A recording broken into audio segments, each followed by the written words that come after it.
Hi friends, welcome back. तो चलिए आज हम बात करने वाले हैं आईटीसी के बारे में। अभी आईटीसी में एक अच्छा खासा पैटर्न यहाँ पे हमें आइडेंटिफाई हुआ है वन डे टाइम फ्रेम पे, और ये हमारे स्विंग ट्रेडिंग के लिए काफी बेटर स्टॉक है आने वाले एक दो वीक के बीच में।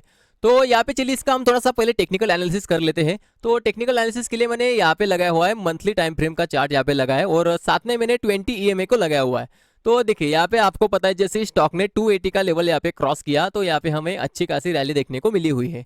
तो रैली आने के बाद में देखिए यहाँ पे स्टॉक ने लगभग अभी कुछ महीनों से यहाँ पे टॉप बनाने के बाद लगभग डबल टॉप यहाँ पे बनाया हुआ है, और डबल टॉप बना के डाउन साइड आ रहा है।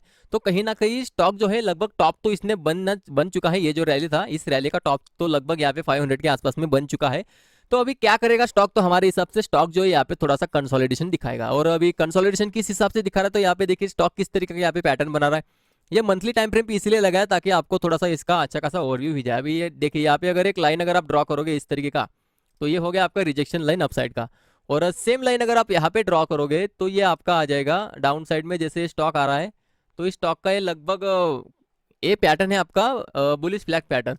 तो लगभग ये आपका बुलिश फ्लैग पैटर्न यहाँ पे बना रहा है। देखिए यहाँ पे ये इसका पोल हो गया और ये इसका हो गया फ्लैग। तो फ्लैग एंड पोल यहाँ पे बना रहा है, बुलिश फ्लैग एंड पोल। तो इस तरीके का यहाँ पे कुछ पैटर्न बना के अभी यहाँ पे 20 ईएमए पे इसने रिसेंटली सपोर्ट लेके अपसाइड जाने के लिए अभी ये रेडी है। अभी इसका जो कंफर्मेशन है हमें कैसे मिला, तो कंफर्मेशन यहाँ पे हम पहले इसको डिलीट कर देता हूँ, कंफ्यूजन ना हो। तो वन डे टाइम फ्रेम पे हमें इसका कंफर्मेशन मिला हुआ है। जैसे कि आपको पता है कोई भी स्टॉक जब भी 20 ईएमए को अपसाइड में ब्रेकआउट देता है, उसके ऊपर क्लोजिंग देता है, तो यहाँ से हमें अगेन रैली दिखने को मिलती है। और जब भी कोई स्टॉक आपका 20 ईएमए को डाउन साइड ब्रेकडाउन देता है तो डाउन साइड आता है। देखिए यहाँ पे डाउन साइड इसने ब्रेक डाउन दिया 20 ईएमए को, और अच्छी खासी डाउन साइड में पुश हो गया।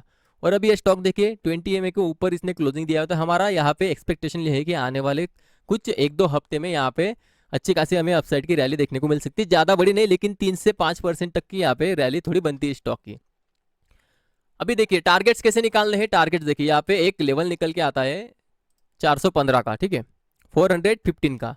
तो जैसे ही 415 के ऊपर स्टॉक निकल के सस्टेन करने लगेगा, यहाँ पे हम यहाँ पे एंट्री ले सकते हैं, क्योंकि इसके ऊपर सस्टेन करने के बाद यहाँ पे, तो यहाँ पे मस्ट प्रोबेबिलिटी ये जो स्टॉक है अपसाइड हमें और दिखा सकता है। और अपसाइड कहाँ तक जा सकता है, तो इसका फर्स्ट टारगेट यहाँ पे बन जाएगा 425 के आसपास तक का। ये जो यहाँ पे रिसेंटली सपोर्ट लिया हुआ था, तो 425 के आसपास तक ये जा सकता है। और रिसेंटली इसने रिजेक्शन भी 424 के आसपास कहीं लिया हुआ था। तो आप थोड़ा सा 2 पॉइंट्स यहाँ पे बुक आउट कर सकते हो थोड़ा पहले ही 23 के आसपास तक, क्योंकि रिसेंटली यहाँ पे 24 के आसपास इसने रिजेक्शन लिया हुआ था। तो कहीं ना कहीं यहाँ पे हमारा फर्स्ट टारगेट बन जाता है 423 का, 423 का। और सेकंड टारगेट जो बन जाएगा आपका, सेकंड टारगेट आ जाएगा 433 के आसपास का, ये वाला। तो 430 से लेके 433 के आसपास का हमारा एक सेकंड टारगेट यहाँ पे बन जाता है। तो कहीं ना कहीं ये टारगेट्स के लिए हम प्ले कर सकते हैं, ठीक है। ये है आपका 435 के आसपास का टारगेट, लेकिन हम थोड़ा सा 2 पॉइंट्स यहाँ पे पहले ही इसको बुकआउट कर लेंगे। तो कहीं ना कहीं ये दो टारगेट्स के लिए आपका ये स्टॉक आने वाले दिनों में कुछ अच्छी खासी अपसाइड यहाँ पे हमें दिखा सकता है। तो ये हो गया आपका टेक्निकल एनालिसिस। तो टेक्निकल के हिसाब से इसने 20 ईएमए के ऊपर वन डे टाइम फ्रेम पे क्लोजिंग भी दिया हुआ है। तो कहीं ना कहीं स्टॉक यहाँ पे बुलिश हो सकता है 415 का लेवल क्रॉस करने के बाद। तो स्विंग ट्रेडिंग के लिए काफी अच्छा स्टॉक है, लार्ज कैप स्टॉक है। और जैसे कि आपको पता है हम जो स्विंग ट्रेडिंग करते हैं वो निफ्टी 50 के स्टॉक में ही करते हैं, किसी भी पेनी स्टॉक या फिर स्मॉल कैप में नहीं करते। हम केवल और केवल निफ्टी 50 में ही करते हैं, और उसमें से भी हम यही देखते हैं कि जो भी स्टॉक है वो फंडामेंटली कैसा है। तो ये जो स्टॉक है फंडामेंटली अच्छा स्टॉक है। इसका जो मेन बिजनेस है, मेन बिजनेस इसका सिगरेट से है। तो Indian tobacco company main business इसका सिगरेट से है, जो कि सिगरेट की डिमांड आने वाले फ्यूचर में भी कभी कम नहीं होने वाली है। भले ही लोग खाना खाना छोड़ देंगे, लेकिन सिगरेट पीना यहाँ पे बिल्कुल भी नहीं छोड़ेंगे, आपको पता। तो कहीं ना कहीं सिगरेट्स का जो इनका बिजनेस है ये आने वाले दिनों में भी चलता ही रहेगा, और इनकी जो नेट सेल्स है ये बढ़ती ही जाएगी, क्योंकि जैसे जैसे पॉपुलेशन बढ़ेगी वैसे वैसे कंजम्पशन भी बढ़ेगा। तो कहीं ना कहीं नेट सेल्स इनकी बढ़ती ही जाएगी। और बात करें इनके कंपटीशन की, तो इनका जो मार्केट शेयर अच्छा खासा ओन करते हैं ये। तो कहीं ना कहीं यहाँ पे मार्केट शेयर भी इनके पास अच्छा खासा है। तो फंडामेंटली कोई यहाँ पे दिक्कत तो हमें नहीं दिख रही है। फिर भी हम थोड़ा सा देख लेते हैं इसका फाइनेंशियल कैसा है। तो देखिए यहाँ पे सबसे पहले हम बात कर लेते हैं इसके शेयर होल्डिंग पैटर्न की। तो शेयर होल्डिंग पैटर्न में हमें एक बात यहाँ पे दिखने को मिल रही है कि एफआईएस के पास देखिए जून 2022 तक यहाँ पे एफआईएस के पास लगभग बस 10 से 12% के आसपास में ही कुछ स्टेक था। और रिटेल के पास जो स्टेक था वो था लगभग 45% के आसपास में रिटेल के पास था। तो ये कब चेंज हुआ, देखिए ये जो चेंज हुआ बड़ा चेंज आपका आया जून 2022 में। तो अभी थोड़ा आ जाइए स्टॉक अपना चार्ट के ऊपर। और जून 2022 में क्या हुआ था आप यहाँ पे देख सकते हो, ये आपका आ गया 2022। और यहाँ पे ये आ गया आपका मई जून 2022। तो लगभग यहाँ पे देख सकते हो कि जैसे ही स्टॉक ने इसका 280 का जो लेवल है इसका जैसे ही ब्रेकआउट किया, स्टॉक में अच्छी खासी अपसाइड हमें देखने को अभी भी मिली है। तो यहाँ से लगभग स्टॉक जो है आपका दुगना हो गया, लिटरली दुगना हो गया यहाँ से। जब रिटेल यहाँ से निकले और एफआईएस ने खरीदना शुरू किया, रिटेल ने बेचना शुरू किया, तो यहाँ से जो स्टॉक है वो दुगना हो चुका है। और अभी क्या करेगा एफआईएस? ऐसा नहीं है ना कि एफआईएस यहाँ से खरीद के ऊपर लेके जाएगा और सीधा सीधा डाउन साइड पुश कर देगा, तो उसमें एफआईएस का क्या फायदा होगा? यहाँ पे इतना खरीद के उनका क्या फायदा है? वो तो ये जो भाव है भाव को नीचे आने नहीं देंगे, क्योंकि उनको प्रॉफिट जो बुक करना है वो कंसोलिडेशन में ही वो बुक करना है, क्योंकि क्वांटिटी इतनी बड़ी अगर एक दिन में सेल करने आएंगे तो स्टॉक क्रैश हो जाएगा। इसलिए वो क्या करेंगे, प्रॉफिट कैसे बुक करेंगे? वो यहाँ पे कंसोलिडेशन जोन में ही बुक करेंगे। और कंसोलिडेशन जोन मैंने आपको मंथली टाइम फ्रेम पे बता दिया कि वो किस तरीके का यहाँ पे पैटर्न बना रहा है। तो कुछ इस तरीके का यहाँ पे ऐसा स्टॉक पैटर्न बना रहा है, और यहाँ से ये जो लाइन से ये लाइन में थोड़ा कंसोलिडेशन यहाँ पे दिखा सकता है 2025 तक। उसके बाद में देखते हैं नेक्स्ट ईयर यहाँ पे फिर से ब्रेकआउट होता है या क्या होता है। तो कुछ इस तरीके का पैटर्न यहाँ पे आइडेंटिफाई हो रहा है, और लगभग सपोर्ट के पास में अभी ये आ चुका है और डबल बॉटम इसने बना चुका है। तो हमारे स्विंग ट्रेडिंग के लिए इतना देखने का तो जरूरत नहीं, लेकिन फिर भी हम सेफ्टी के लिए देख लेते हैं। यहाँ पे अच्छा खासा पैटर्न बना हुआ है, 3 से 5% यहाँ पे आराम से पॉसिबल है। अभी बात कर लेते हैं इसके शेयर होल्डिंग पैटर्न। मैंने आपको बता दिया कि रिटेल ने बेचा, एफआईएस ने खरीदा। अभी एफआईएस के पास है लगभग 43% के आसपास, और रिटेल के पास है 14 to 15% के आसपास कुछ स्टेक अभी भी है।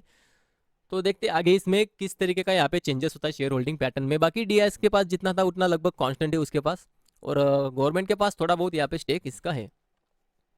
बात कर लेते हैं इसके रिटर्न ऑन कैपिटल एम्प्लॉयड। तो रिटर्न ऑन कैपिटल एम्प्लॉयड जो था इनका मार्च 2012 में लगभग 50 के आसपास में था। मतलब ये जो 2-3 साल थे ना शुरुआत के, यहाँ पे 50 के आसपास में इनका रिटर्न ऑन कैपिटल एम्प्लॉयड था। अभी इतना गिर क्यों गया, उसके पीछे का रीजन है कि मार्च 2012 से अगर आप कंपेयर करोगे मार्केट कैप के हिसाब से, तो लगभग वहां से स्टॉक आपका काफी ज्यादा यहाँ पे गेन कर चुका है मार्केट कैप। इसीलिए क्या होता है कि जैसे जैसे किसी भी स्टॉक की मार्केट कैप जैसे बढ़ती है ना, तो ये आरओसीई जो है रिटर्न ऑन कैपिटल एम्प्लॉयड इसका थोड़ा सा डाउन हमें दिखता है। लेकिन फिर भी अगर आप यहाँ पे गौर करोगे तो ये जो 39% आया हुआ है, तो ये लगभग पिछले 7 साल में हाईएस्ट है।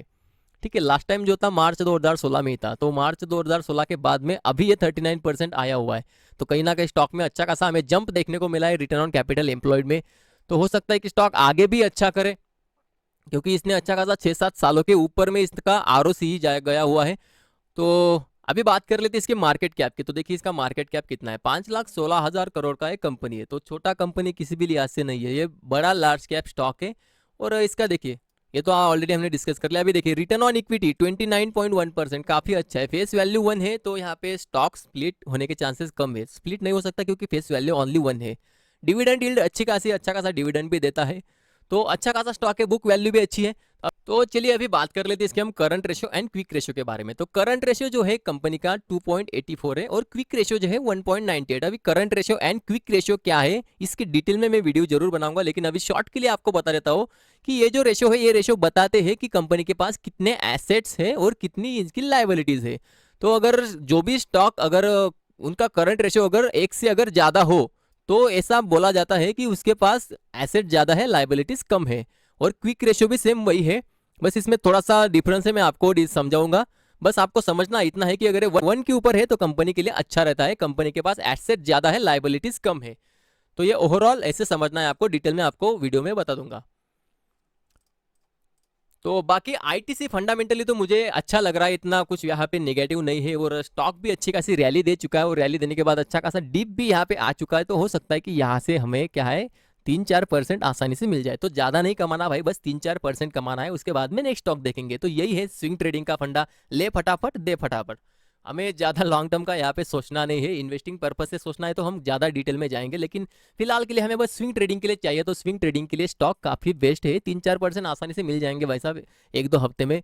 ये ऑप्शन बाइंग से तो काफी अच्छा है स्विंग ट्रेडिंग। जो लोग ऑप्शन बाइंग में लॉस कर रहे हैं, एक बार आप स्विंग ट्रेडिंग के पेपर ट्रेड करके देखो, आपको पता चल जाएगा आपने कितनी बड़ी गलती करी है। तो ऐसे ही स्विंग ट्रेडिंग के वीडियोस देखने के लिए प्लीज हमारे चैनल को सब्सक्राइब करें। डिस्क्रिप्शन में टेलीग्राम चैनल की लिंक दी हुई है, प्लीज जाके ज्वाइन कीजिएगा, ताकि लाइव मार्केट में कुछ अपडेट रहे तो मैं आपको वहां पे भी अपडेट कर दूं। बाकी वीडियो अच्छी लगी तो प्लीज लाइक करें, चैनल को सब्सक्राइब करें। तो आज के लिए बस इतना ही था, मिलते हैं नेक्स्ट वीडियो में।